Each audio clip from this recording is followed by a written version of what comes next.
and welcome back for episode number 154 of the weekly playback. I wasn't sure if I'd be able to shoot a video this week because I am still recovering from surgery. I'm still in quite a bit of pain and am taking pain meds in order to help with that. But I wanted to do a video because there's some industry stuff that I wanted to address, and my cats are knocking over board games over there. So if you heard that, that's what was going on. So that's why I wanted to shoot a video, but I'm just going to talk about a couple games that I played and then the industry stuff, and we're probably not going to do book club this week since I didn't get a chance to do the readings. So let's just get started. Let's talk about Brink. Brink is a 2025 game for 2 to 5 players, designed by Max Anderson, Zach Dixon, and Austin Harrison, and it's published by Ivy Studio, who I believe is also the studio that did all the graphic design and artwork for this game. So this is a space exploration game with worker placement. You are placing your ships on various parts of hexes in order to collect resources. You're trading those resources, and you're also going to be voting in order to gain prestige points, and then of course whoever has the most prestige points at the end of the game will win. So this is a review copy which I received from Ivy Studio, and I played a 4-player game of this. So I'm not going to hold up the entire board for you, but I'll throw up a picture here. It's a pretty big board, and on top of this board you're going to place some starting hexes, and then there's different locations on the board, which I'll just point out some of them right now. So this area of the board is used for voting, so when we get to the voting part I'll explain how that works. At the top of the board, you're going to see these various faction colors. So here's just a couple of them. You're not going to see all of them because the board is folded. But on top of this, you're going to have an overlay with some special objective cards, which you can try to achieve, and some special things that you might be able to get from those objective cards. So I'll explain once we start playing, once we start talking about how to play, I'll explain how those work.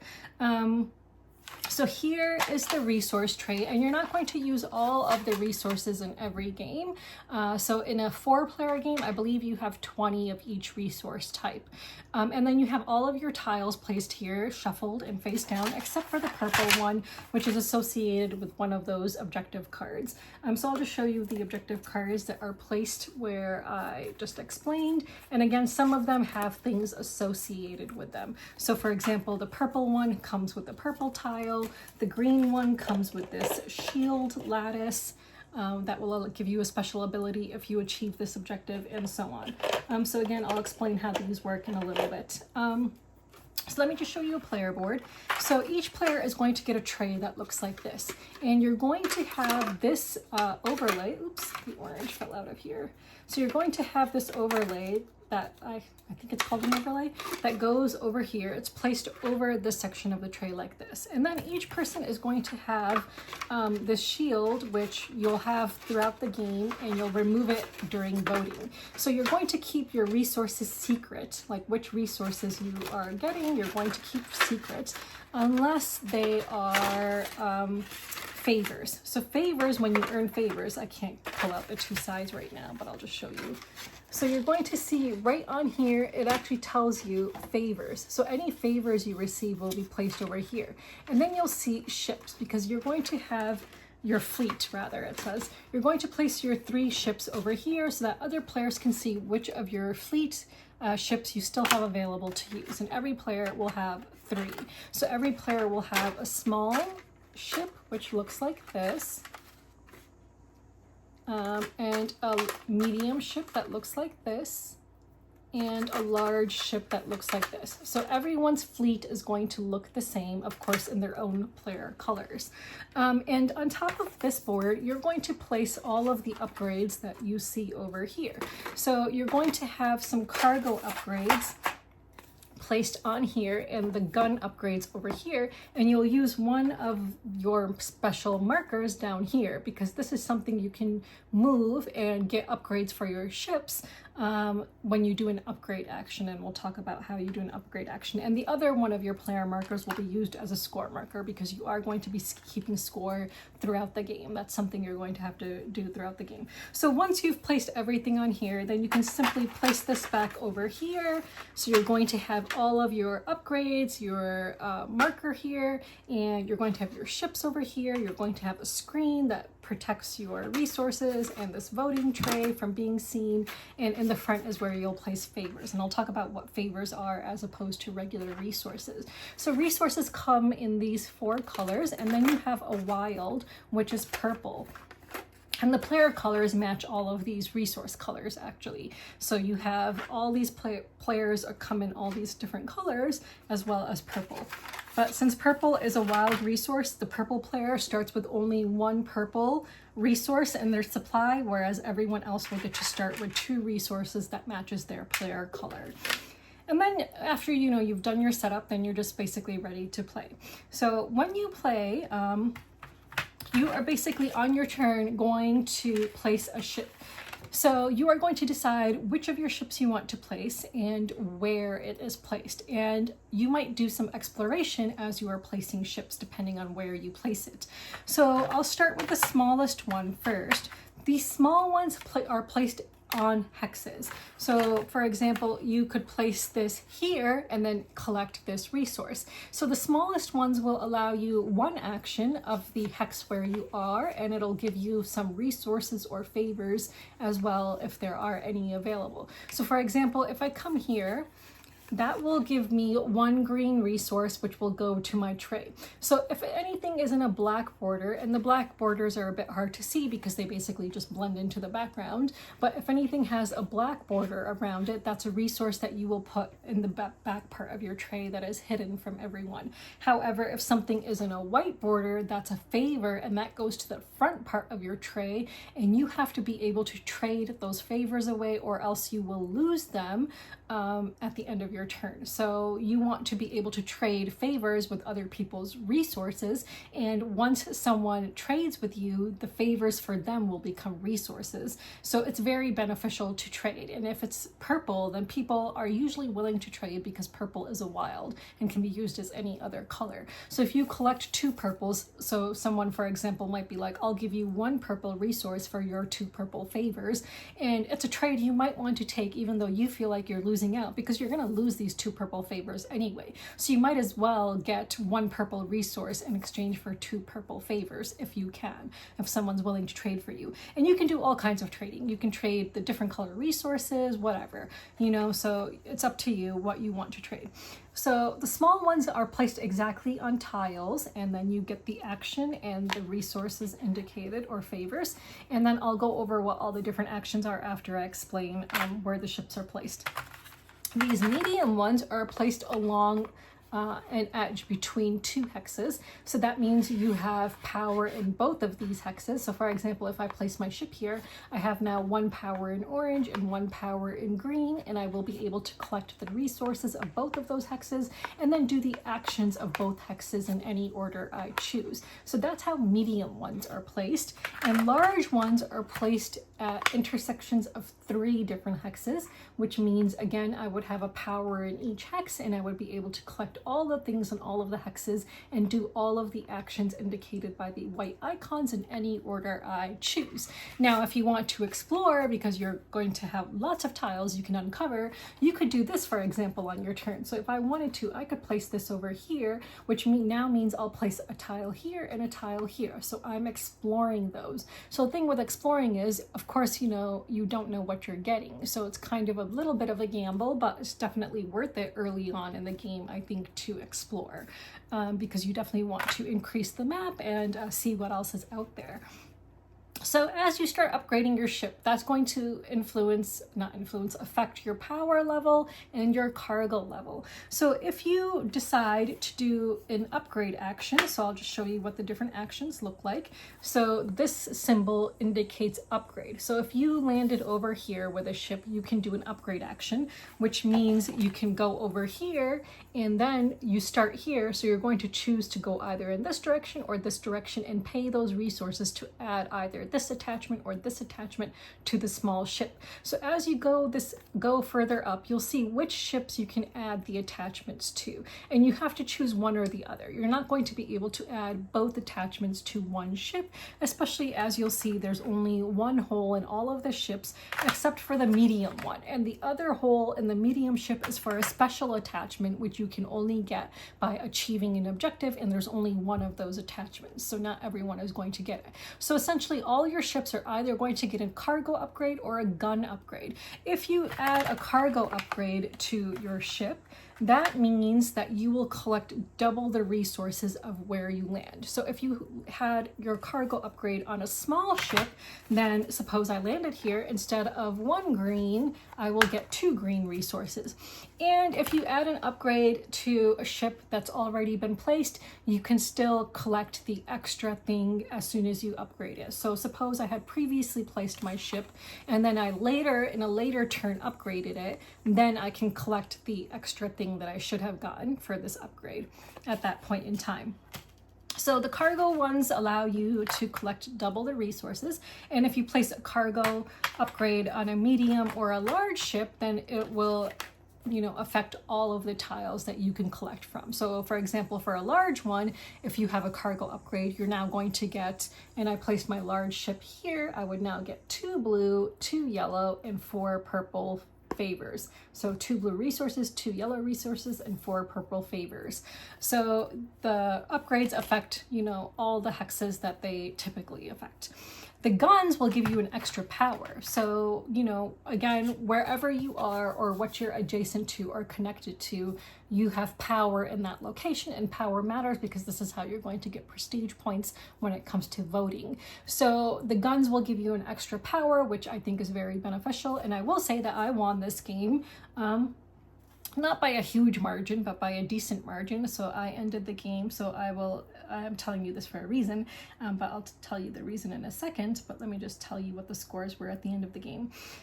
So at the end of the game, I had 77, and the second player had 69, then 64, and 58. So all the other players for their first upgrade went for a cargo upgrade. I was the only one who went for a gun upgrade in the beginning, and I will say that it definitely helped because it gave me an extra power in the region that I was voting for. And then if I remember correctly, I scored points for that region because I voted for it, and we managed to get a good enough vote for that to happen. And I'll explain when we get to voting and how that works. So gun upgrades will just give you an additional power. So again, if it's attached to a medium ship, instead of 1 power in each, you would now have 2 power in each because you have a gun. And likewise, if you have a gun on top of your big ship, you would now have an additional power in each of the 3 hexes that you are connected to. So that is the upgrading action, which is again that symbol. Let's talk about ambassador. So if you see an ambassador symbol, that will allow you to purchase one of the cards that are visible in the display area. So there's always 4 ambassador cards visible at any one time. And ambassadors come in all different colors related to the different factions. And they give you different abilities. Like, so for example, this one, I actually had this one. So this one would give me a +1 green power. And throughout the whole game, I was always trying to have green power and vote for green power, and I think that really helped me to win. So this gave me an extra green power, which was very beneficial. Some of them, for example, will say something like this, like your blue resources can be used as orange resources, which is again very helpful when it comes to something like voting. So all of these, you need to spend a combination of power and resources in order to do an ambassador action. So again, if you see an ambassador symbol, which looks like this, and you are able to perform that action, you need to have the necessary power/resources. So combination of those 2 things. Sometimes you might have a card which actually gives you a discount. So everyone's going to have action cards, and each player will start the game with 2 action cards. So a lot of these will give you some kind of a discount. So for example, I want to try to find one that I had. So I had one that gave me a discount on like a green ambassador. I can't find one right now, but here's one for orange. It says discount Magnomi ambassador by 2.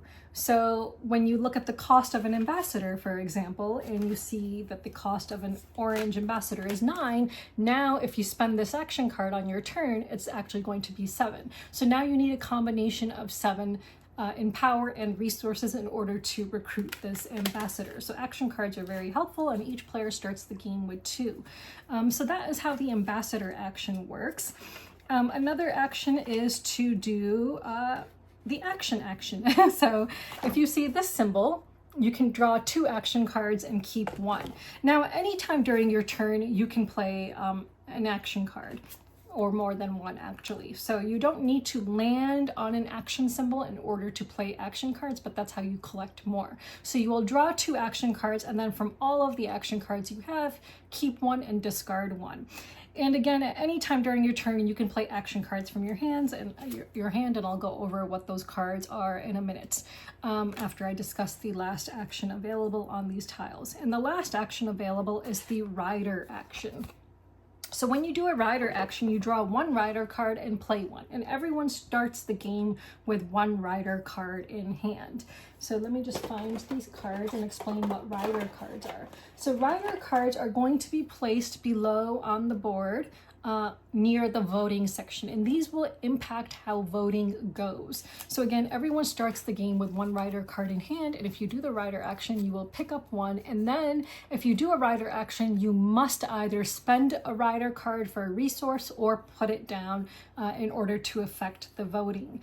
So for example, here's a rider card. If you chose to play it, it would mean that purple votes, purple resources cast for whatever color you choose to place on here are increased by 1. So you would place this down, and then from the supply, not from your personal supply, but from the general supply, take a resource of any one color and place it here. So that means that if anyone spends purple to vote for that color, it's going to actually count as +1 when you're counting up the votes. So rider cards impact the voting in different ways. They might increase the votes, they might decrease the votes, they might count certain neutral areas as a certain color, and so on. So rider cards are very beneficial for that. However, you can always turn in a rider card, and if you don't want to use it, for a purple favor instead. So that is something you can do as well. So those are rider cards. Now let me just show you some examples of action cards. So action cards, there are a whole bunch of different kinds of action cards, and they will let you do different things on your turn, because again, on your turn, you can also play action cards. So for example, some of them, if you weren't able to get like an ambassador symbol, for example, in order to take an ambassador action, you might have a card that actually lets you take an ambassador action on your turn. So you could simply spend this action card and do an ambassador action on your turn, even though you don't have a ship that is touching an ambassador icon in outer space. Some of them will allow you to move your small ship to an adjacent hex. This is something that you might want to do towards the end of the round, because once you start seeing where everyone is placing their ships and what they might be voting for, you might want to move your small ship in order to move it to a better location for yourself. So just all different kinds of action cards. This one will allow you to exchange up to 3 resources with the general supply. So just all different kinds again. This one will allow you to take an upgrade action on your turn, even if you didn't land your ship near an upgrade action icon, and so on. So again, you can play action cards on your turn. So again, your turn, you're going to place a ship and then collect the resources or favors. You're going to trade with other players, because again, you'll lose favors if you don't trade them. So you definitely want to trade your favors for resources of other players. You can play as many action cards as you want. And you can use your faction and ambassador abilities, and at any point you can trade 4 resources for 1 purple resource if you need to on your turn. During your turn as well, you can complete faction objectives. So again, I mentioned that there are these different faction objective cards which will give you special things if you manage to complete them.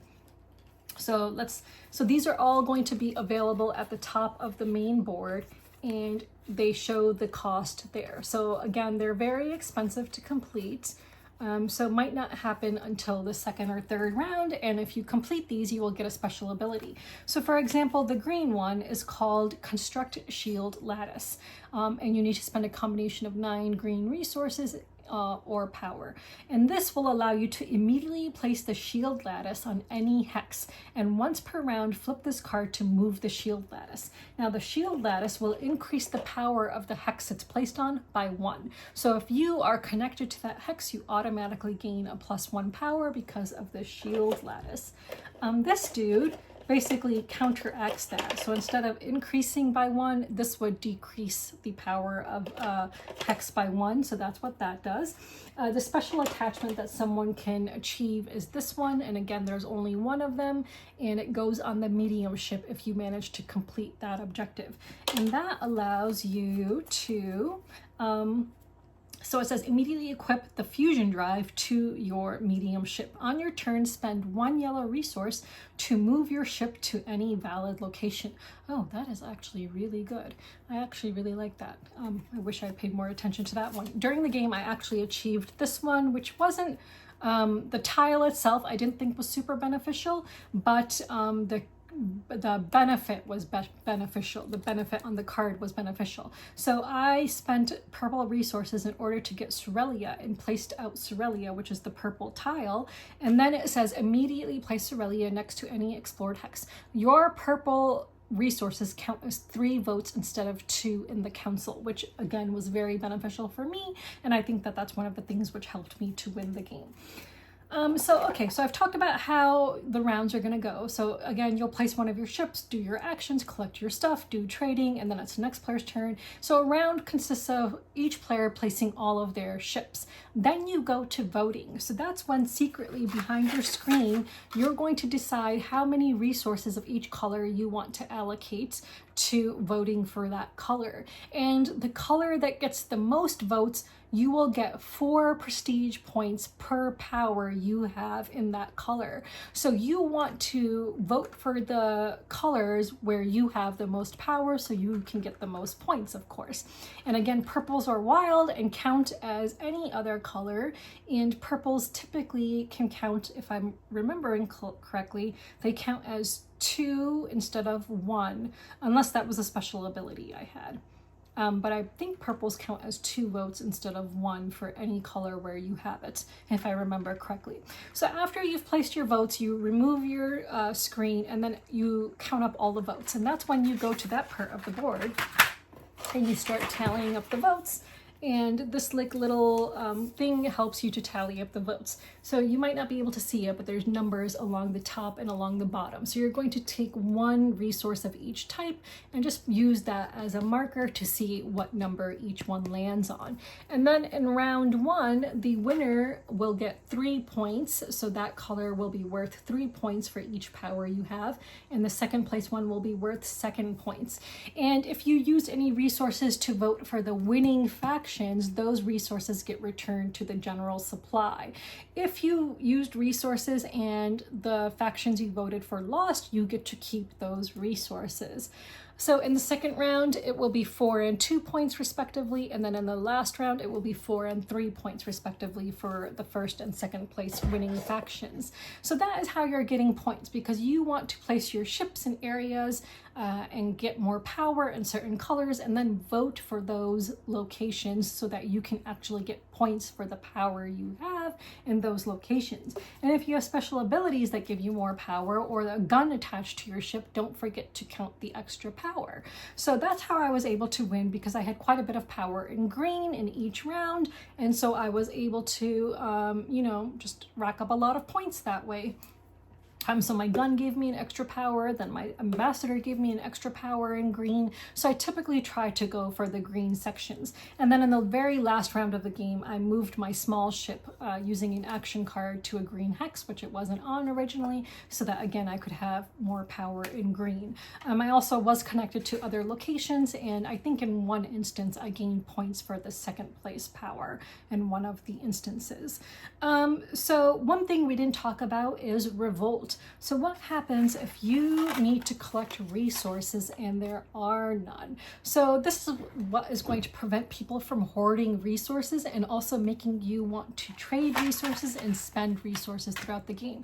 Because if at any point someone needs to collect resources and there are none available, then everyone who has resources in that color will lose half of them rounded up. So for example, if someone needed to collect a green resource and there were none and I had 10 in my supply, I'm now going to lose 5 green, which is a lot. So this will get you to trade resources with other people and spend those resources on various things like ambassadors or completing objectives. So you definitely don't want to hoard all the resources of one color, and that's something to be very mindful of. Like, I was really mindful of that while playing this game. So again, I did mention I won, which is, you know, usually a surprise when that happens because I usually lose most board games I play. But I will say that I was really focused on getting the votes I needed. So that was like my strategy. From reviews I read of this game, some people think that, you know, different routes may not work as well. So for example, trying to complete those objectives. Again, that's not going to happen until second or third round because you need more resources for those. And it's probably not going to give you as great of an ability to help you win. It really comes down to voting in the end and power in the end. So I do think I made the right choice by attaching a gun as my first upgrade when I was upgrading my ship. And if you reach the end of the upgrade track, you can you'll score an additional number of points, which is 15 points. So you definitely want to try to get all the way up the upgrade track as well if you can. But yeah, that is essentially the game. So it's a worker placement voting game, not really negotiating because, you know, people are always willing to trade because trading really benefits everyone. Because again, when someone gets your purple favors, they become resources instead of favors for that person, and purples are wilds. So everyone's usually willing to trade for purples. If you, there was a bonus tile, so the Kickstarter came with, like, this is one of the bonus tiles, I think, came with this. So if you landed here, you would actually collect all of these as favors. So they're not purple, but again, you would lose them if you don't trade. So trading is always beneficial. So someone is going to get maybe 2 of something and you might get 1 of something. So it's always beneficial, I think, to all the players, and people are always willing to trade. I never saw an instance where no one was able to trade something. So you will always be able to trade. So yeah, just a really fun worker placement exploration game. And if that sounds like something you're interested in, I would definitely check it out. In terms of all the Ivy Studios games, you know, there's quite a few now. I wouldn't know how to rate them exactly. I think that, you know, Mythic Mischief is still my favorite just because of the theme of the game and all the different cool abilities that the different fantasy creatures have. Just really fun. This might come in second now. Like, I think that this would probably be my second favorite Ivy Studios game now. And then maybe Moonrakers or Veiled Fate, I don't know, but it's a really great game. You know, it's not doing anything super novel, like you're not going to see some amazing new mechanic here, but what it does, I think it does really well, and I just really enjoyed it. So yeah, so that was Brink, and if that sounds like something you're interested in, then you should definitely check it out. And again, thank you to Ivy Studio for this review copy. So let's move on. Another game I played recently is Nunatak, Temple of Ice. This is a 2023 game for 2 to 4 players, designed by Kane Klenko, and the art is done by Kwanchai Moria, and it's published by Cosmos Games. So this is a modular game in which you are building up an ice temple. So there's set collection going on, and there's a modular board, and there's drafting going on, and so on. So each person, I don't own this game, so I'm just going to have to use a lot of pictures, but in this game, each person is going to have these ice blocks of their own color. And you are going to see this one big board with different tiles with different symbols on them. And you're going to see a display with different cards that are associated with those symbols. So you will select a card and then place your ice block on a tile of the matching symbol, and you are going to be placing blocks in such a way that once 4 are there, a new level will come out, a new tile will appear on top of those 4, and scoring is also going to be affected by whose blocks are used for the majority of, completing that one section and bringing out a new tile and so on. So the cards you're picking, those are going to give you points at the end of the game for a variety of different kinds of set collection and so on. So for example, there are tool cards, and there's 3 different types of tools in this game. So there's like a rope, there's like an ice pick, and something else.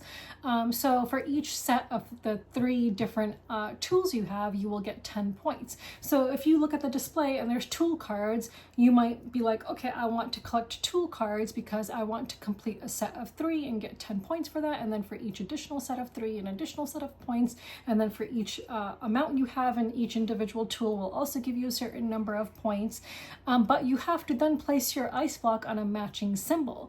So it's a combination of deciding which cards you want, which are going to score at the end of the game, and where you want to place your ice block, because again, you want to complete these sections so that new cardboard tiles come out and new levels of the ice temple can be built. And that's how you're also going to be scoring points.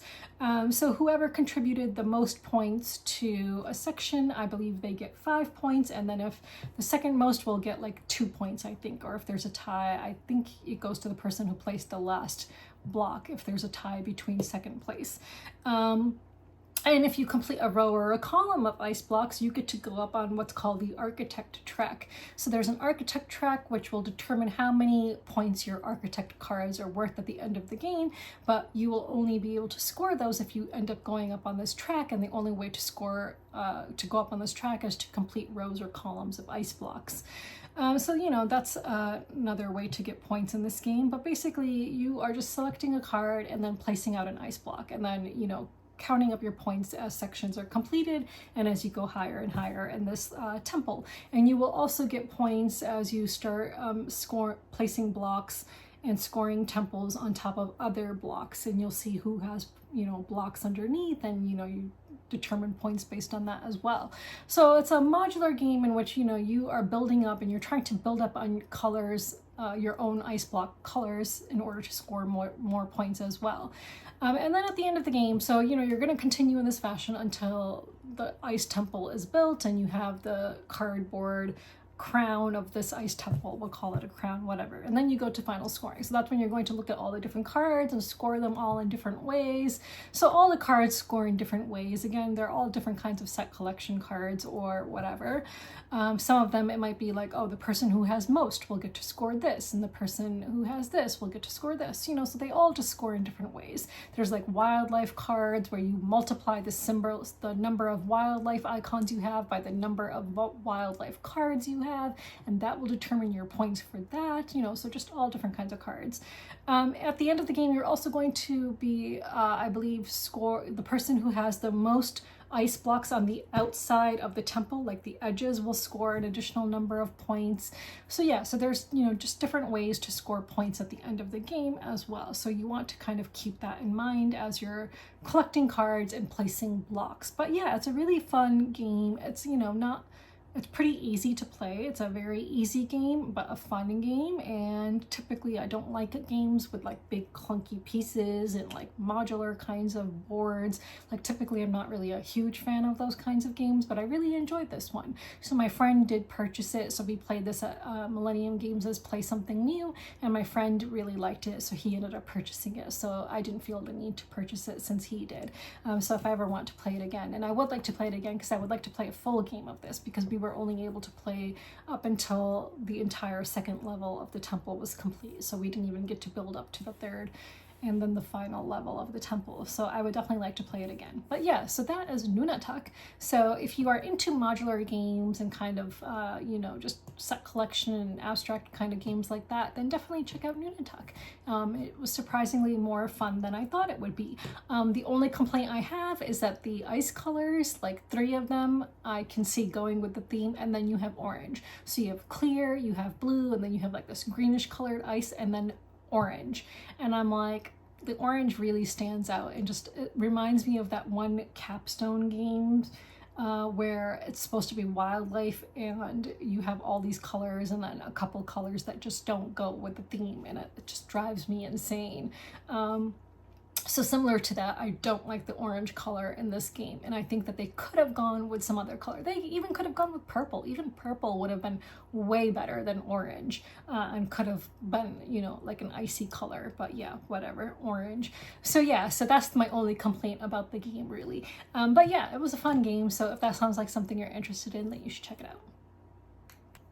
So I just want to quickly talk about this wallet game, which is called Cinderella at Midnight by Amanda Kastner. So I played this recently. This is just a solo game. It's a maze game. And the reason I backed this was because I really like the artwork. So the person who designed this is not a game designer. Well, they are now. This is their first game, but they are an artist. So they just wanted to create a game with artwork that they like. And I absolutely love the artwork. So I just want to show you the different cards that come in this game. So this is the center card. So when you play this game, you first start with the garden side of the cards. So you're going to be placing garden tokens and starting with that. Cards, I mean, not tokens.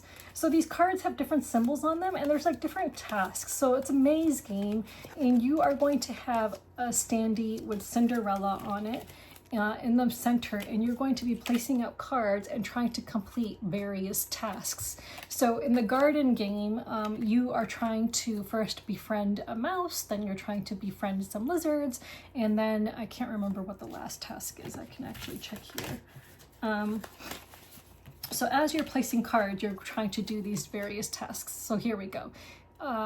So first you're going to befriend mice, then you're going to befriend lizards, and then you're going to pick a pumpkin. So this card will keep track of certain things. So this is like kind of like a timer in the game. Anytime you come across a bell in your maze, you have to move this card down. And if you don't get out of the maze with all 3 tasks completed by the end, then you lose. And then it also says, you'll see here, serenity. So there's going to be ways to cover up bells that you've already revealed by going to different sections in the maze that are serenity. So it's actually a really clever game. Like when I backed it, I didn't know how to play because I just backed it because of the artwork and the theme, basically. But as you're placing cards and you're moving your standee to complete these tasks, you are also going to be flipping cards and moving cards and, changing up the maze as you play. And you're going to, come across like paths that you might not be able to go on because you haven't unlocked them yet, and so on. So it's a really clever game. And after you complete all 3 tasks on the first side, then you will go to the palace side, and then you have 3 new tasks to complete on the palace side, which is a bit harder because not only are you trying to collect stuff, you are trying to avoid being seen by the stepsisters or the stepmother.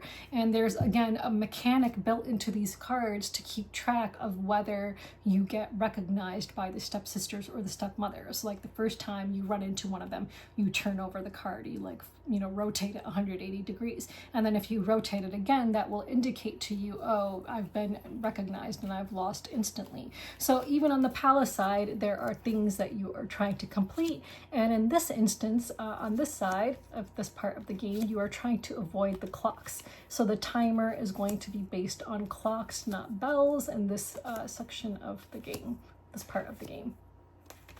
But I just love the artwork. It was just so pretty. So yeah. So again, you have these cards. So this is the timer card for the first part, and then, this first part, and then for the second part, you will use this side with this part up. And you rotate this card as you complete the 3 different tasks. So the tasks are listed on the card itself.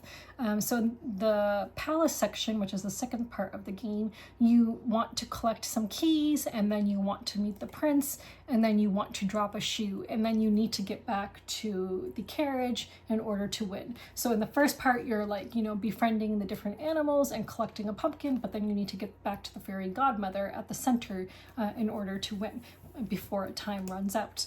And because it is a solo game, there's also points apparently. I did not realize this when I played it, so I didn't actually tally of my points, but you do add up your points, and then based on what you got, that tells you how good you are. So based on how many bells or clocks you landed on by the time you got back to where you were, that will determine how good you are at this game. And there's different kinds of achievements that you can earn that the designer made, and you can like keep track of those on this sheet, which is pretty cool. So yeah, so this ended up being much better than I thought it would. Like when I backed it, I had really no clue. I was like, oh, it's just this person who's never designed a game before. It's a maze game, like hopefully it's good, but it actually really was good. I will say that the rules were not the best, so I had to refer to the Kickstarter page to kind of understand a little bit better how to play, but you know, I don't fault the designer because, you know, they're not a game designer, but I do think that the rules could have been a little bit more clear about certain things, but not terrible. So yeah, so one of my viewers had asked me if I could one day maybe make a video about all the different wallet games I've played and rank them and talk about them and which ones I really enjoy, because I do own a lot of these, but I never really talk about them in my videos because I just play them and then they're small, so I'm just like, do I really need to talk about them? But yeah, I think I will maybe someday make a video of all the different wallet games I have and then tell you which ones I enjoy the most. So just keep an eye out for that. I hope to get around to doing that someday, because yeah, like I do have a lot of those. So anyway, so that was Cinderella at midnight. So let's move on. So I did play 2 more games of Dragonkeepers recently, and I won both games. I think that's because I was the only person who had played it before, but I played it with some friends who enjoy lighter games, and they really, really love Dragonkeepers, so they really enjoyed it. So we played 2 games of it, and yeah, and they were both trying different strategies in it. So I discussed how to play Dragonkeepers in my last week's video, so I'm not going to discuss it again, but I do think it's really important to be one of the first people to complete to have all 4 colors, because I think, you know, getting those points really helps as well. But yeah, I won both times, and at one point in one of the games I scored over 100 points even, so I did pretty well. So yeah, so Dragonkeepers is a fun light game, set collection game, and if you should check out last week's video if you want to learn how to play it. So I played 2 more games of that, so I just wanted to mention that quickly. So let's move on. So I'm not backing anything at the moment, but I do have a new arrival to show. So I received a review copy from Stonemaier Games of his new game, which is called Vantage. So this is designed by Jamie Stegmaier, and the box is really heavy, so I should not actually be lifting it because of my surgery that I had, but the art is done by Valentina Filic, I guess, Soren Medding, and Emilian Rotival. I'm sure I butchered those names. So this is an open exploration kind of game. What are those games called? Open something. I think open exploration, maybe open world, I think is what it's called. So Jamie has sent out an email, because I was not one of the people who originally got a review copy of this, but then he sent out an email saying that there are a bunch of ding and dent copies, and he will be sending the ding and dents that people are returning out to reviewers. So I filled out a form for a ding and dent copy. So as you can see, it's dented up here, but I don't really care about that. So yeah, so it has this one sheet board, I guess, and then there is so much stuff in here. Like, I do not even know like how you would design something like this, like the amount of hours and work that went into designing this game. So there are a whole bunch of different booklets, and everything just smells so good, by the way. I just love how everything smells. So I'll just show you what all the different booklets are. And I think if you're playing, I think each player maybe has a different book. So you have Book of Secrets, although this one's thinner, so maybe that one is used by all the players. You have the Engage story book. You've got the Look story book. And they're all pretty hefty, by the way. The Move storybook, the Depart storybook, the Help storybook, so many, oh my god, the Overpower storybook, and then finally the Take storybook. So I'm assuming that each one just kind of gives you instructions on how to do certain things, but they're all actually, when I just opened up one, it just refers to different cards. So you probably just look at these when you encounter different cards, and oh my god, there are a shit ton of cards in here. So I just want to show you the inside of the box. Like, you can see all the cards here on the side, and then there's cards underneath here as well. Just so many cards. So there's like a whole bunch of, I don't want to like mess up the order because they're in numerical order, but there's just like a whole bunch of cards with just so much written on them. There's just like, you know, it's on the side, you see that the cards go all the way up to number 1708. Like, as someone who's designing a worker placement game right now, I cannot even imagine designing a game with this many cards. Like, I just could not. I do not understand. I didn't open this up. It's a spoiler pack, so I don't know what that even means. But again, lots of cards, and there's like these like little standy things. I don't know what these are, but I'm assuming you like place cards or something in these. And then there's pretty dice. There's like dice of different colors and stuff. These are so pretty. So that comes in a little tuck box. There's more dice here. And then cubes and different kinds of stuff. And then there were some punch boards, and so I did punch out a bunch of stuff. And I stuck those in little baggies. You know, just a few different punch items that I just stuck over there, so I'm not going to show you all of them. But yeah, in addition to these storybooks, there is this, which I believe is the rule book, maybe. Or maybe not. Actually, it says Book of Vantages. Do not look inside unless instructed. Okay, so it looks like, ooh, it's got really pretty maps and stuff in it. Ooh, am I allowed to just show you one? Close your eyes for a second if you don't want to see this, but I'm just going to show you something. So yeah, like, it's just got like cool maps and stuff inside. Like, I mean, like, I know it says you're not supposed to look in it until instructed, but like, who's actually going to remember what they see in this? Like, unless you have like an insane photographic memory, you're not going to be like, oh yeah, open this book on this page, you'll see this. Like, who on earth is going to remember that? So yeah, I don't know. Oh wait, sorry. So yeah, so that was like a book of maps. Here is actually the rule book. So this is the rule book. So it actually does come with a rule book as well, which is good because, you know, it's a board game and it should have a rule book. So yeah, so that is the rule book. So I believe this can be played solo, or I believe it can also be a cooperative game. So it says 1 to 6 players. I think I might just try a couple solo sessions of this because I'm not really into cooperative games, so I might enjoy it more as a solo thing than a cooperative thing. But who knows? I have played cooperative games before, so maybe. We'll see. But yeah, so that arrived recently. So that is Vantage, and thank you to Stonemaier Games for sending that my way. So let's move on.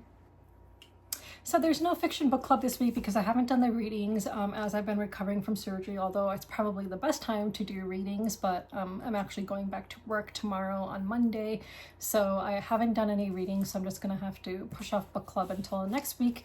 But I came across a book at a bookstore like about 2 weeks ago that I wanted to show you because I would love for this to be our book after we finish the Free People's Village, if you're interested. So that is the Dollar Gut Dream Making District. So I think it's like a sequel to the Dollar Gut Dream Department Store, or maybe it like, I think it's a sequel.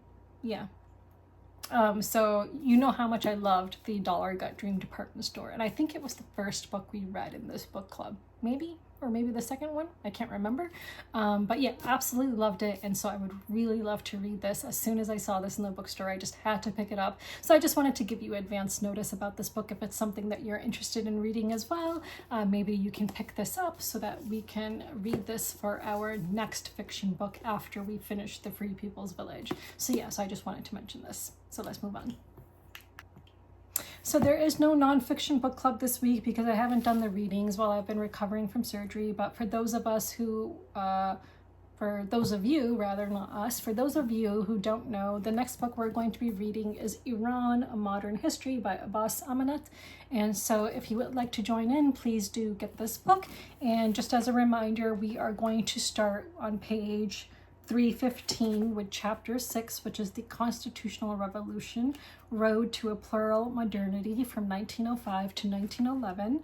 And that chapter goes all the way up until page 385. So that is what we are starting with, and we will discuss it next week. So if you would like to join in, please do get this book and join us to learn about Iran, which is a very misunderstood country in the West. And I want to help clear up some of the misconceptions and stereotypes and all of that people have about Iran, and help people to see what the country went through and how the West meddled in their affairs, and why, you know, the West seems to have historical amnesia when it comes to stuff like that, but Iranians do not. So I really want the industry to understand why Iranians feel the way they do, and, you know, what they're going through and what their government is like. So yeah, so if you're interested in learning about Iran, definitely pick this up and join us for our next nonfiction book club. So let's move on. So as some of you might know, I had surgery recently, so I just want to briefly talk about that, just because it made me think a lot about the Palestinians. So I had to have a hysterectomy done, which means I had my uterus and fallopian tubes removed for medical reasons. So this was done for health reasons, because my uterus was giving me a lot of health problems, and when the doctor presented me with all the different options to solve the health issues I was having, the hysterectomy was the first thing she mentioned, and I was like, yes, let's just do it, because I've never wanted kids, and this would solve so many of my health issues and would also reduce the likelihood of me getting like ovarian cancer in the future, can't even talk, or, you know, different types of cancer related to that area of the body. So I was like, yes, just please take it out of me. So so I had my uterus removed. It was a laparoscopy surgery, a laparoscopic rather. So that means it was done with like robots, with the doctor guiding the robots. So I just want to briefly talk about the surgery process, because you know, I went in early in the morning. My surgery was actually early in the morning. It started at like, I don't know, like 8 in the morning or something like that, maybe a little bit before then. And, you know, I had so many doctors coming into the pre-surgery room. I was like, you know, getting talked to by everyone. Everyone was telling me what their role was going to be in the surgery, what they were going to do. You know, we went over my medical history each and every time someone came in, basically. Just, you know, everyone was so attentive and so caring. It was just really, really wonderful. Just a really, really good experience with just really the best medical care providers, honestly. So then I got wheeled in, when it was my time for surgery, into the operating room. And when I was in the operating room, you know, there's so many machines. There's just, the room is so white. There's like bright lights freaking everywhere. I felt like I was like in some kind of a movie or something. It felt like a pit, like, you know, with all these people there, like just, you know, just so much was going on. And I do not remember the instant I fell asleep, because it, like, honestly, all I remember was like, you know, them telling me to put out my arms, and I do not remember even what happened next, because I guess at some point I got administered the anesthesia, and I didn't even know I was being administered the anesthesia, because I don't remember it. Like, all I remember then is waking up in the post-operating room. And, you know, waking up, and when I did wake up, there was a nurse there when I was actually waking up and everything. So, but I don't remember anything. And so, of course, I'm in pain right now, and I was in a lot of pain when I came out of the operating room. But, you know, I have so many meds for that and everything. And the reason I'm talking about this is because, like, you know, I had the benefits of an entire medical team and anesthesia while, you know, getting this surgery. And I cannot even begin to imagine what it would feel like to have surgery without anesthesia. Yet countless Palestinians, including babies, including children, are having limbs amputated without any anesthesia. Like, I had a whole organ removed from my body while I was asleep, and I still feel the pain from it. Like, I still feel pain from having that organ removed days ago now. It's a Sunday, and I had it removed Wednesday morning, and I'm still in pain, and I still have to take pain meds. But again, I was asleep while that happened. Imagine if I hadn't been able to be asleep while that happened. If I had to be awake while they removed an organ from my body, I cannot even begin to imagine the horror and the pain I would feel. Like, just the, you know, I would probably pass out from shock or horror. Yet here are all these poor little babies and children and adults, because, you know, adults, they're innocent too. They don't deserve this. But, you know, you just feel more empathy for babies and more sympathy for babies and children, because they're just so innocent, and they're having limbs amputated without any anesthesia. Like, it's just unbelievable. And, you know, and they don't even have, not only do they not have anesthesia, they don't have the medicines they need to, you know, prevent infection. They don't have the entire medical team they needed to do these operations. They don't have the pain meds they need to help manage the pain. Like, when you see videos of Palestinians just crying and in so much pain, or just looking utterly shocked, like, I just don't know how these images and videos just don't break everyone's heart day after day after day. Like, are people just not looking at it to just stick their heads in the sand and not address what's going on and not acknowledge the role that we're playing in all of this with our silence? Like, if you're someone who's still silent about the genocide, you are complicit with your silence. Do you just not want to acknowledge that? Like, what is it? Like, you could actually start speaking up and start feeling a little bit better about doing your part in trying to get the word out about this genocide. Yeah, I just cannot imagine what the Palestinians are going through. Like, and I've said this before, like, when I'm out in public and I hear a baby crying, like, all I can do is think of the babies in Palestine. You know, when I would feel a little bit of pain, I would think about all the people in Palestine and think about how they are enduring so much worse than anything I am experiencing. Like, even the pain I'm experiencing from my surgery is nothing compared to what the Palestinians are going through and have been going through for almost 2 years now. I mean, more than 2 years, but the genocide is 2 years. But, you know, they've been going through an occupation without, you know, and dealing with atrocities for over 70 years. But the genocide itself, 2 years, and, you know, the lack of medical care with all these physicians being killed, all these doctors and nurses being killed, people from other countries who would come into Palestine to try to provide medical care being killed. You know, it's just so bad, and there's no words to describe how bad it is, and how fortunate I feel that I live a very privileged life where I could have surgery with anesthesia and a full medical team that was just so kind and caring and attentive, and made me feel really good about things, and made me feel like I was in really good hands. And the world is just a very unjust place that, you know, some people are dealt, you know,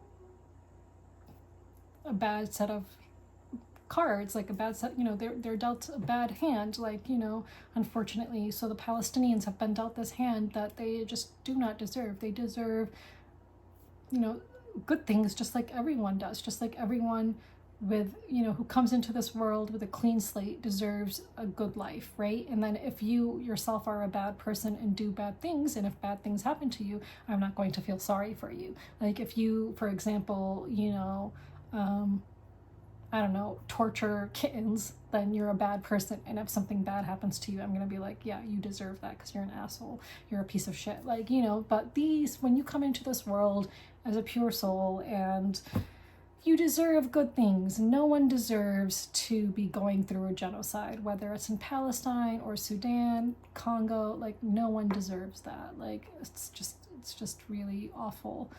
So I realize how privileged and lucky I am to have the life that I do, and to have gotten the surgery that I got to make my quality of life much better going forward.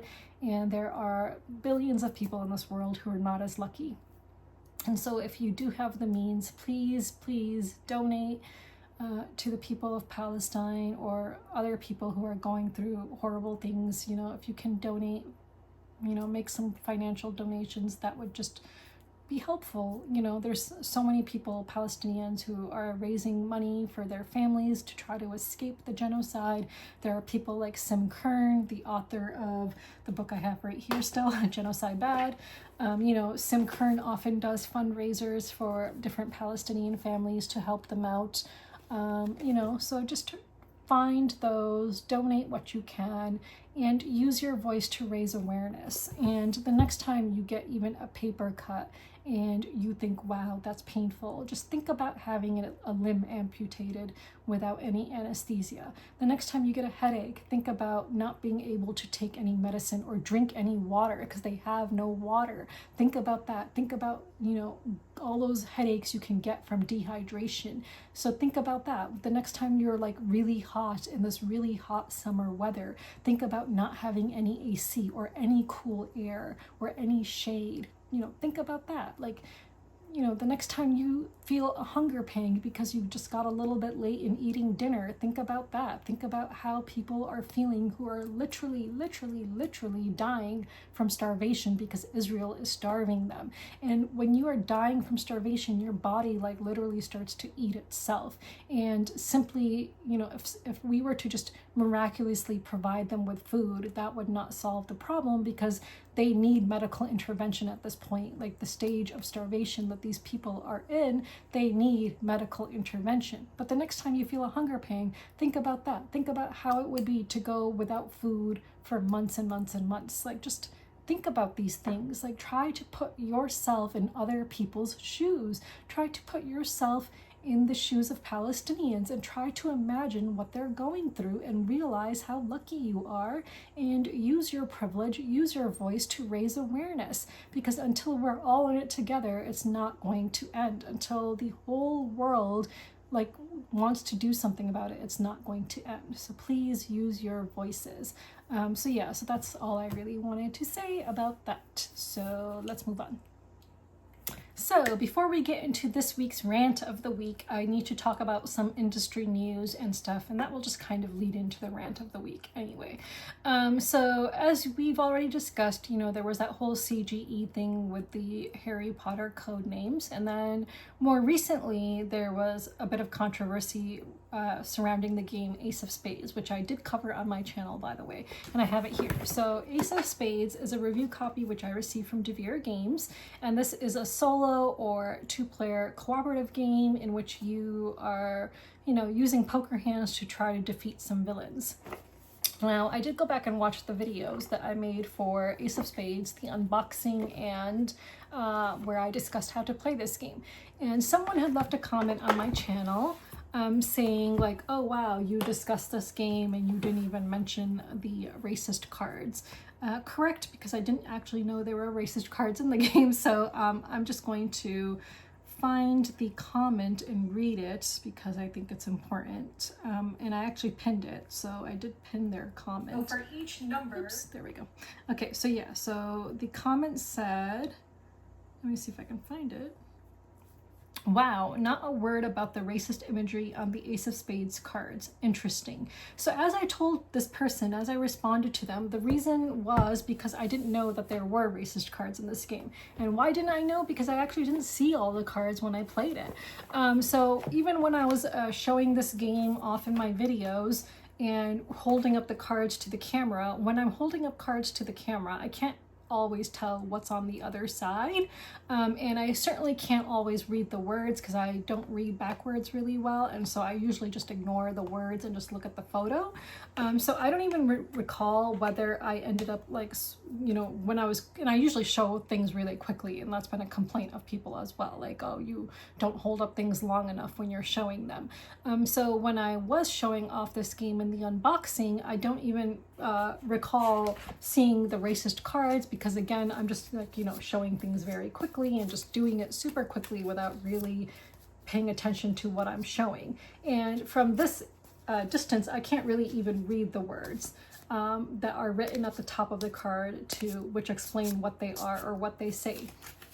But now, having seen posts about it, now I understand that yes, there are racist cards in this game. So when I played this game, I also didn't come across those cards, because when you play, as I mentioned, you are looking at this side in order to select the cards that you are playing with. You're not looking at the side with all of the villains on it. So you are looking at the cards with the numbers on them and taking all the cards of one number, shuffling those cards, and then randomly selecting one. So you are not even getting to decide which cards are going going to appear in your game. So when I play this, I never saw the racist cards. I did not know there were racist cards in this game when I played it, and I did not come across those cards when I played it because I died at like number 6 or something like that, and I never came across any of those racist cards.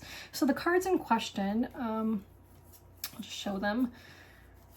So one of the cards that was talked about was, well, here's one. I think some people did have an issue with this one as well. I can't remember. It's Bad News Voodoo Daddy. I think some people might have had an issue with that one as well. I can't remember. This one, I'm not sure. Hangman, I don't know if this is a card that people had issue with or not, but they definitely had an issue with this card, which is the Slaver. So you have a slaver in this game, which of course is someone who owns slaves. I guess owns or sells slaves. I'm not sure if it's one or the other or both. Some people had an issue with this card, the Shaman, and how the Shaman was depicted. But the other card that was the really bad one that everyone had an issue with, and is again a card I never saw, is, where is it? Was the Fugitive. So the Fugitive is depicted as a black man who is foaming at the mouth. Now, again, remember that these are all villains that you are trying to defeat in the game. So again, I never came across this card, and had I come across it in conjunction with the Slaver, and, you know, I might have like paused and been like, oh wow, like, yeah, this imagery is really bad and is going to be offensive to a lot of people. So yeah, but unfortunately I did not see the cards, and I covered the game without talking about the cards because I had not seen them and didn't know that they actually existed. So yeah, but Devir did a really good job in responding very quickly. So Devir issued a statement saying that they are sorry. You know, this is something that shouldn't have happened to begin with, but it did, but they apologized, and they said that they would be pulling all games from retail stores, not allowing any more copies of this game to be sold.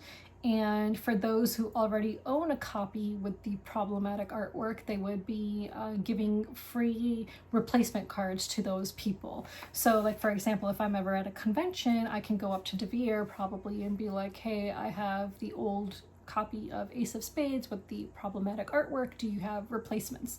And they would give me replacement cards for those problematic cards. So very good that they responded right away. I mean, their response was super fast to, once people started getting wind of, you know, these cards, again, their response was very, very quick. So, you know, I know that there's no excuse. Like, I explained why I didn't see them, and some people might be like, well, that's still not an excuse. I'm not trying to like make an excuse for myself. I'm just explaining why I didn't see them. But once I saw them, I was able to see why they are problematic and why people would be offended by them. Obviously, like, you know, if even though I'm not a black person, I can be offended for black people because, you know, this is imagery that black people don't want to be associated with or see. Just like the way I, as a Muslim person, don't want to be associated with, you know, terrorists. Like, you know, everyone thinks that all Muslims and all Arabs are terrorists. Like, if I saw a game in which the only Muslim characters were depicted as terrorists while all the others were depicted as something else, I would have a problem with that, because that's perpetuating the stereotype that Muslims are terrorists. These cards are perpetuating the stereotype that black people are fugitives and foaming at the mouth. And, you know, it's depicting a slaver, like, you know, and slavery is bad. So I can understand why people would be very upset about these cards. Unfortunately, when I did review the game, I did not take a look at the cards. When I played the game, I did not take a look at the cards, so it was completely overlooked by me. And, you know, I actually did see someone complaining, or rather not complaining, but maybe giving their 2 cents about this. And they were like, oh, and if you're a reviewer who didn't even see the cards and you reviewed this game, well, then that says a lot about you as a reviewer. Like, I don't agree with that, because, like, you know, if I'm reviewing a game, do you always look at every single card in every game before you even play it? Not necessarily. I mean, I would like to know who does that. Like, I don't do that. Unless I'm sleeving a game, I'm not actually going to end up seeing every single card in a game before I play it. That's just a fact. Like, especially if there's a lot of cards in a game. I'm not going to sit there and examine each card and see what each card has depicted on it and so on. Like if I'm just about to play a game, I'm just going to follow the setup instructions and then play, and then I might see some cards, I might not. Like I can guarantee you the vast majority of the board games I own, I probably have not seen every single component in every single game I own. I have not seen every single card in every single game that I own. Does that mean I'm a bad reviewer? In this person's eyes, it does. So this was Tiffany Lay on Blue Sky. But you know, I disagree with that viewpoint because again, I just don't think every reviewer is going to see every card. Unless if you're claiming to be like this really intense reviewer who, you know, is super critical and whatever. I don't know, maybe you're claiming to be like a really intense reviewer, and then in that case, maybe I guess you're expected to look at every card, but I don't claim to be that, right? I'm just someone who enjoys playing board games and talks about them and talks about like how to play them in a kind of an overview-ish kind of like way in which, you know, someone would explain a game to their friends rather than like a proper how to play video. Like that's what my videos are. They're not even like proper how to plays, right? So yeah, so I didn't look at all the cards, and I don't necessarily think that makes me a bad person or a bad reviewer just because I didn't see every single card before I talked about this game. But I have seen the cards now, and I can acknowledge that they are wrong, and I'm glad that Devir was very swift to respond to people who did make others aware about this issue. So that is the Devir issue that I want to talk about. And, you know, this does not make me think that Devir is a bad publisher. People make mistakes. I think that this industry is very quick. And, you know, having been on the receiving end of this multiple times, this industry is very quick to want to cancel people, to want to cancel companies for one mistake. And we're all freaking human, and all these people who are extremely vocal about this, they're fucking human too, and they make mistakes too. And I can point out the fact that they are hypocrites in lots of ways for having remained completely silent about a genocide, for example, or supporting Zionist publishers as a genocide of the Palestinians goes on. So they are not immune from mistakes themselves. You know, I can point out the fact that there's been times in the history of this industry where these same vocal people have friends who were working for publishers who made mistakes. Do you think that they then called out those publishers? So this will actually go right into CGE. So when CGE announced that they were going to release this new Codenames Harry Potter game, do you think that all the people who are in an uproar right now ever voiced their opinions about all the Harry Potter games that the op has produced? Nope, never. So around the same time that I went to Universal Studios with Quackalope and was getting, you know, a ton of shit for that, back in 2021, January of 2021, and by the way, I absolutely do not like Quackalope now, so if you're new to my channel, he is a fucking Zionist. I do not like him, but beyond being a Zionist, I think he's just a terrible human being, because he is, in my opinion. So, but back then we were friends, and we went to Universal Studios together. So aside from me getting all the shit and Quackalope just walking away unscathed, and me getting all the shit for the fact that we took off our masks to eat and drink, even though we were social distancing and everything, I got a lot of shit for, you know, the fact that we were at Wizarding World and actually giving our money to J.K. Rowling. So, you know, I will say that at this time, it wasn't necessarily very clear to me back then that J.K. Rowling is a transphobe. It's much more clear to me now. Back then, I wasn't really aware of it, wasn't really paying much attention to it, and so on. So back then, I probably couldn't have cared less that, like, I'm giving money to J.K. Rowling because I didn't know what she was doing with her money, and like the arguments that people were making didn't really stick with me, or I didn't really understand them at that time. But I do now, of course. Like the same way that people don't want their money given to transphobes, I don't want money given to Zionists. But of course, all these people are still supporting Zionists in the industry.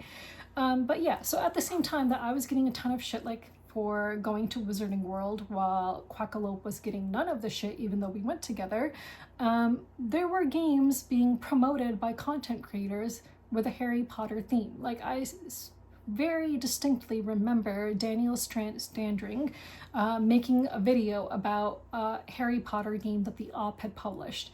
And if I remember correctly, it was a sponsored video, if I remember correctly. And I know I have a screenshot of it somewhere because, again, I save all the receipts for all the hypocrisy in this industry. But do you think anyone said anything to Daniel Standring for making this video promoting a Harry Potter game, or to the Op, who their friend was working for at the time? So there's a guy in the industry and he was working for the Op. If I actually check my email, I might be able to find his name, because back then I had received games from, so if I just actually type in SpongeBob, Ross Thompson, there we go. So this is the person who, you know, thinks I'm a really horrible person and has me blocked. He even removed me from a Facebook group in which I like never posted, just so that I wouldn't be in that group anymore. Like, it was a Facebook group for job opportunities, career opportunities in the board game industry, which he is a moderator or administrator of, and he removed me from it, even though I didn't do anything in the Facebook group, never said anything. So yeah, so this person in my eyes is not a good person. Like, you know, like, what did I do to him that he is blocking me and treating me like this everywhere? But whatever. So he was working and was their, I believe, their marketing person for the Op back then. And, you know, so do you think all these people in the industry who have a problem with J.K. Rowling and who were giving me shit for going to Wizarding World in 2021 were saying anything to their friend Ross Thompson? Not at all. Not a single word to Ross about, you know, working for a company that's making Harry Potter games. Not a single thing saying, hey, why don't you speak up? Like, your employer is, you know, funding this transphobe. Not a single word about that. Not a single word to Daniel Standring, who was making videos promoting Harry Potter games at the time. But I was still getting shit on. Like, I was having people say the most stupid and absurd things to me.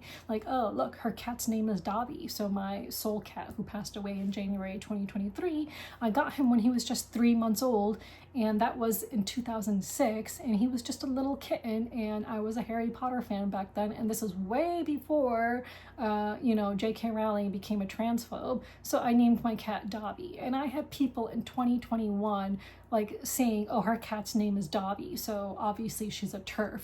Like, no, I'm not going to change my cat's name after he's had that name for many, many, many years because J.K. Rowling turned out to be a transphobe. Like, are you people absolutely fucking insane? You know, people are pointing to the fact that I have a username, Puffendor. Again, a username that I came up with many, many, many years ago before J.K. Rowling became such a transphobe.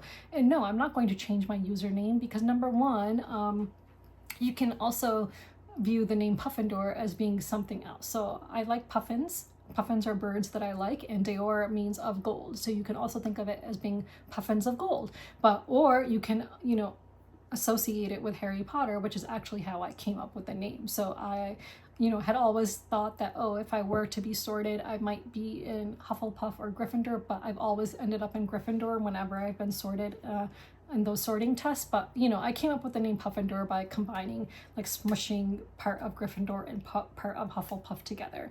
But, you know, it's not like blatantly Harry Potter, and my username is not supporting J.K. Rowling. So I'm not going to change a username that I've used for many, many years just because J.K. Rowling turned out to be a transphobe, whatever. But again, these people are fucking hypocrites, because if it's their own friends who are associated with something that they don't like, then they won't say anything about it. You know, just another example of this is when Ion Games Design you know, came under heat for their designer, Phil Eklund. So when Phil, you know, would say or do something stupid, and the whole publishing company would be like under fire, like, oh, how dare you publish games by this designer, blah, blah, blah, blah, blah. Do you think that they were calling out their own friend who would work for Ion Games and would promote their games, Jess Cassidy? No, no one would call her out. And Jess is one of the people who gave me shit for going to Wizarding World in 2021 and taking off my mask, because back then I was set to review some games and I was set to do a live playthrough with David Turgsley for a game for a different publisher, and then she canceled my contract and gave it to her boyfriend from Heavy Cardboard because I ended up going to Wizarding World and taking off my mask. So here's someone who just basically, you know, took away a contract, took away, you know, things that I was supposed to do and gave them to her boyfriend. And then when Ion Games was under fire, like, she got no flack whatsoever for that, for promoting their games, even though she promotes their games and her boyfriend is a fan of their games. Like, so when people have friends in the industry, then they remain completely silent about it. So yeah, so I guess that just brings us into my rant of the week, which is exactly that. Like, when it comes to issues in the industry, people are complete fucking hypocrites.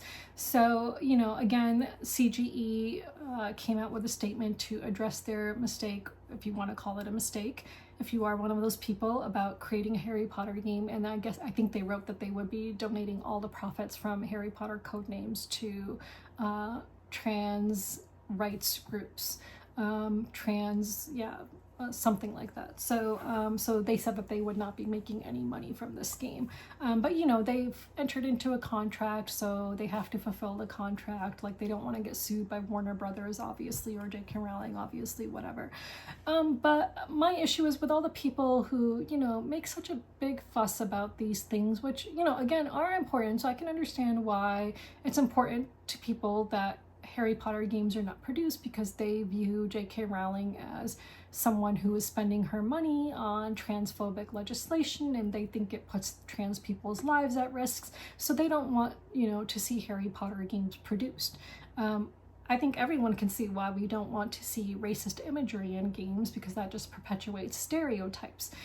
But these same people are still dead silent about a genocide. And so I will say, you know, when it comes to the trans issue, there are not 2 million people whose lives are at risk because of what J.K. Rowling does. There are 2 million Palestinians at risk of dying because of Israel starving them. So that is a problem, and no one is talking about it. Like, I see all these content creators who've been, you know, making so many posts about CGE and Devir and nothing about the genocide. And so, like, again, I came across that one content creator on TikTok who I think his name is his TikTok name is like For Why Games or something, and he you know, is really big on diversity, and I have mentioned him in some of my videos before, and he made some videos recently about CGE and Devir, and, you know, other content creators like EasyCat commented on his video and was like, oh yeah, like, I can't believe this. And EasyCat went so far as to say that they would not, you know, that Devir is a publisher that they won't even be supporting at all because of what happened. Yet again, complete silence about the genocide. Like, I don't know what it will take for people to care. So I'm just gonna post the screenshot here. And this is what EasyCat said, and I want to talk about it. So he said, "It upsets me so much that people are just instantly forgiving them." And by them, he's referring to Devir. "I'm glad they addressed it quickly, but the fact that these cards even got to print tells me everything I need to know about the company as a whole." And then Kervin, who made this video, said, "The timeline is wild. I'm still processing my feelings. It's been less than 48 hours. A lot of people seem to have forgiven and moved on." Like, yeah, I mean, I don't, you know, again, I think people are really quick to just point fingers, condemn, cancel. Like, I don't think it tells me everything I need to know about the company that these cards got printed. Like, I don't know who was in charge of the artwork. I don't know how many eyes were laid on this game before those cards were printed. Like, you are making a lot of assumptions about the entire company based on this mistake. And are you going to cancel a whole company and all the people whose livelihoods depend on it because of this one mistake? You know, I think people are just so unforgiving in this industry, when they themselves could be criticized for a variety of things. Like, I can easily criticize Jason, which I have before, for his silence on the genocide. Like, here is someone, again, who's built a platform on diversity and has, you know, equity and inclusion, and has remained dead silent about the genocide. Same as this person, Curvin. Curvin's whole TikTok is all about diversity, equity, and inclusion in board games and has remained dead silent about the genocide. So again, I keep on seeing all these people talking about this issue and not saying anything about the genocide. And trans people's lives are not at risk because of a Harry Potter game. Black people's lives are not at risk because of Devir's bad cards in that game. But Palestinian people's lives are at risk, and people still want to ignore it. I don't know if I mentioned this, but there's a few Palestinians in the industry, and one of them, who I'm friends with on Facebook, commented how she stopped playing board games because of this industry's silence about the genocide. And she is someone who has commented on Eric Lang's bad takes on Facebook, and Eric would just completely ignore her comments, just like he ignores the comments of the Arab who comments on his posts about the genocide and Zionism, and Eric just completely ignores them. So there are Palestinians in this industry, and the board game industry's silence is affecting those people. These people are seeing that their lives just don't matter to the vast majority of people in this industry. I just want to talk about some tweets that Suzanne made recently on Blue Sky. So Suzanne made a whole thread recently, and I'm just going to read what she said. So she said, over the years, I've called out entities publicly and taken the bruises that come with that. I've also privately reached out to folks many times to tell them about something they've said, done that is harmful to minorities in the space. Looking back, I think my success rate on that is bad. From the man who did a yellow face video to the group that posted a bad optics thread about gross Asian food. Folks I've hit up privately to say, hey, this is problematic and here's why, have mostly gone, oh, good to know, and then proceeded to do what covered their butt and continue on.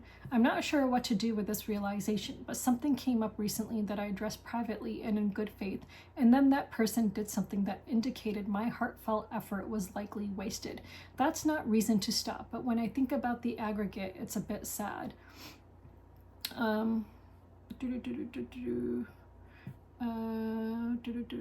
Sorry, I lost the thread. Folks hate call-out culture and drama, but apparently in my experience, it's the more effective approach, since it turns out quiet, private efforts to help people understand, correct, and grow serve as cover more than coaching. Anyway, if you're not comfortable with loud and messy protests and activism around inclusive gaming, I suggest you try to remember where it's coming from. Your discomfort at the protest is far less than the discomfort of those suffering at the hands of systemic bigotry, harassment, and exclusion. Perfect thread to show how these people are just fucking hypocrites, okay? So many things to say about this. Number one, the first thing I want to say is people like Suzanne, who've stayed completely dead silent about the genocide, have never once condemned Israel or the genocide, have never once brought attention to it, continue to promote games by Kids Table Board Gaming. People like her just love to congratulate themselves and show everything that they're doing for inclusivity in this industry when they aren't doing shit for Arabs or Muslims when there's an ongoing genocide. So that's the first thing I want to say. But I really want to focus in on a few tweets specifically. So, and when she made this, of course, I think she likes to every few months, because I swear this is every few months, where she makes a thread talking about everything she's done in the history in this industry, in the history of this industry to, for minorities and inclusivity and blah, blah, blah. And then everyone's always like, oh, Suzanne, we love you. You're amazing. You've done so much, blah, blah, blah. I think every few months she just needs the praise, because it seems like, she just needs it. And so she brings it up every few months, what she's done. And people are always fawning over her. But hello, you are dead silent about a genocide. And then she wrote, people hate call-out culture and drama. But, she's basically made a whole thread about why call-out culture and drama works as opposed to privately speaking to someone. So first of all, I just want to remind people that back in 2021, when these people all started bullying and harassing me, first for going to Wizarding World, and then for calling out Helena Kappel for being a fucking Zionist, not once did anyone first approach me to talk to me privately. They all went straight immediately to calling me out in public and harassing me and bullying me and ganging up on me. Like, just insane. Like, so these people are fucking liars. And when I said, oh, no one's reached out to me privately like you all claim you have, then some person, Crystal Dax, sent me a private message, which I ignored. It's like, no, you're fucking too late. Like, you're claiming to have reached out to me privately, which you never did. And now, after all the bullying and harassment, you want to send me a private message to cover your ass? No, like, fuck off. So I hate these people. I think that they're just such fucking hypocrites and liars and just so fake.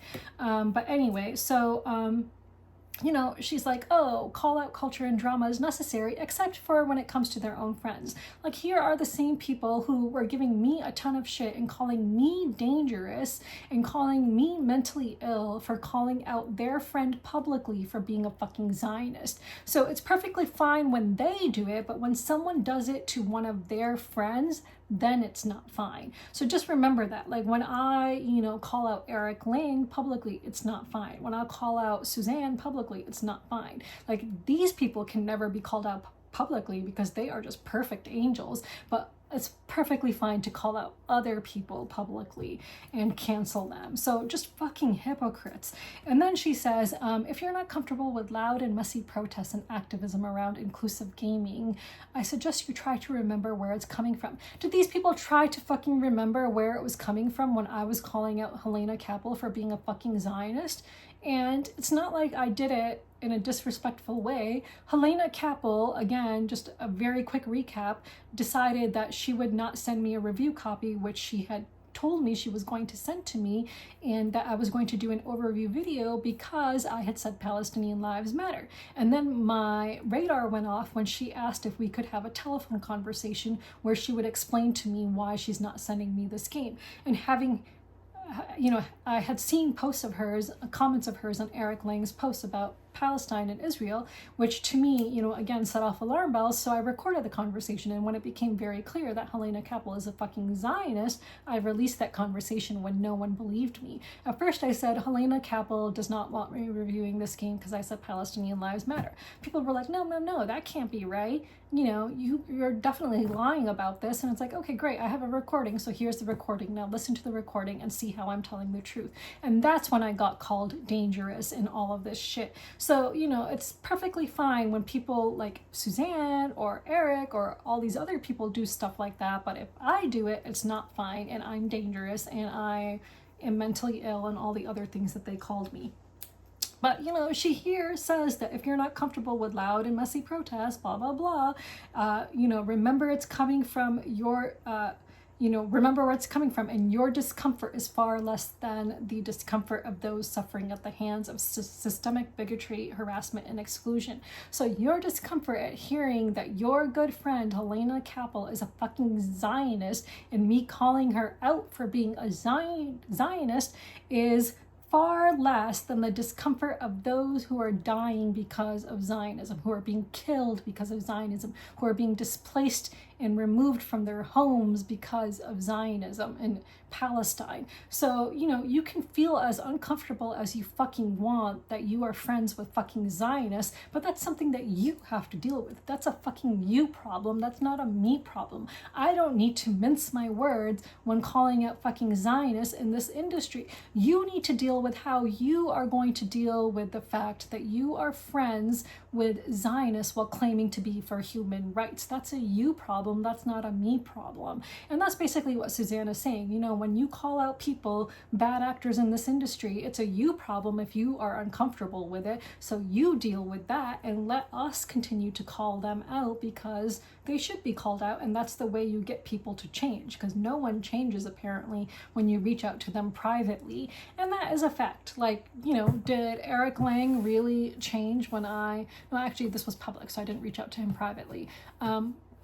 But I really doubt Eric Lang is someone anyone could reach out to privately, because he just has this like policy of instant blocking people who just, you know, who disagree with him and think he's perfect. So, who don't think he's perfect. So I don't think that there would have been an opportunity to reach out to him privately and be like, hey, Eric, your take on Palestine is really shitty. But the first time I called him out publicly for it, I did it respectfully. And that's when all this Helena Capital stuff happened. But again, your discomfort, these people's discomfort at me calling out Helena Capital says way more about them than it says about me. Like, it shows you that they are friends with a Zionist who they are, not willing to give up for anything. They're not willing to condemn this genocide because they don't want to upset their friend.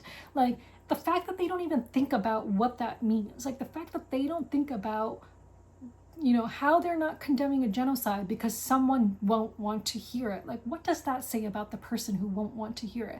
Like, you don't want to hear someone condemning a genocide because it's going to upset someone.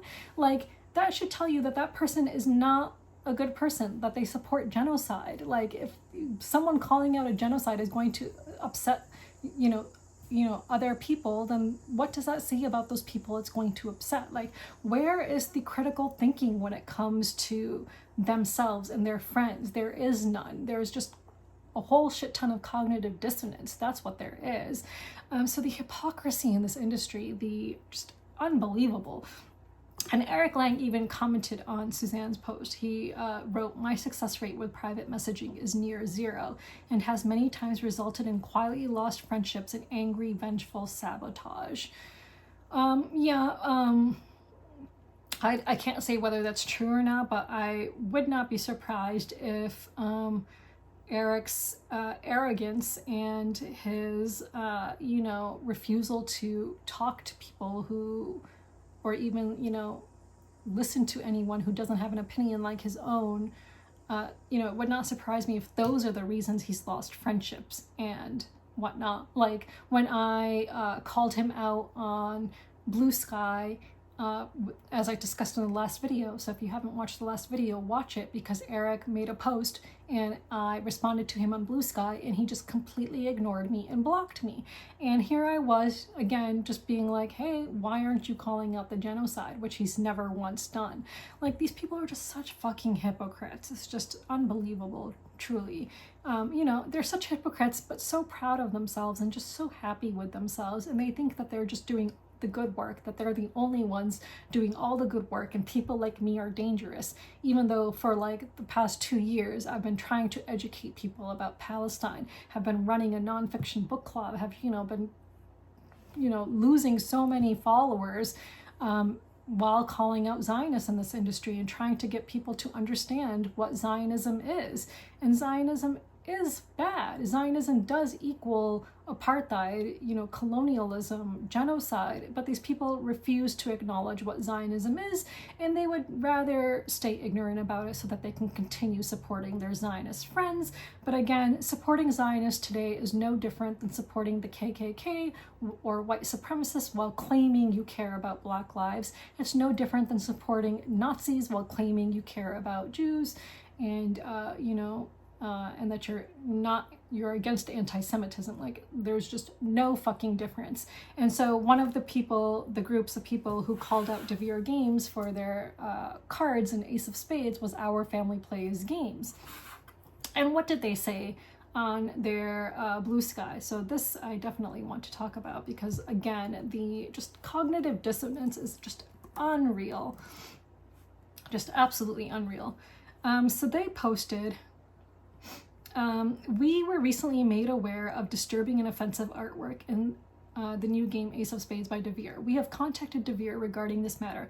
Fellow hobbyists, we must strive to be better humans. We can't simply look the other way when an issue doesn't affect us directly. Like, what the fuck? You are accepting sponsorship from a Zionist publisher, Kids Table Board Gaming, owned by Helena Capital. You have turned a blind eye to the genocide. You turned a blind eye to the Palestinians who were being killed in 2021 when I called out your Zionist sponsor back then. That's when Our Family Plays Games blocked me. They didn't block me when I went to Universal Studios and took off my mask for a photo. They blocked me when I called out their sponsor as being a Zionist, because God forbid they no longer get this blood money, right? So, and Zionist money is fucking blood money.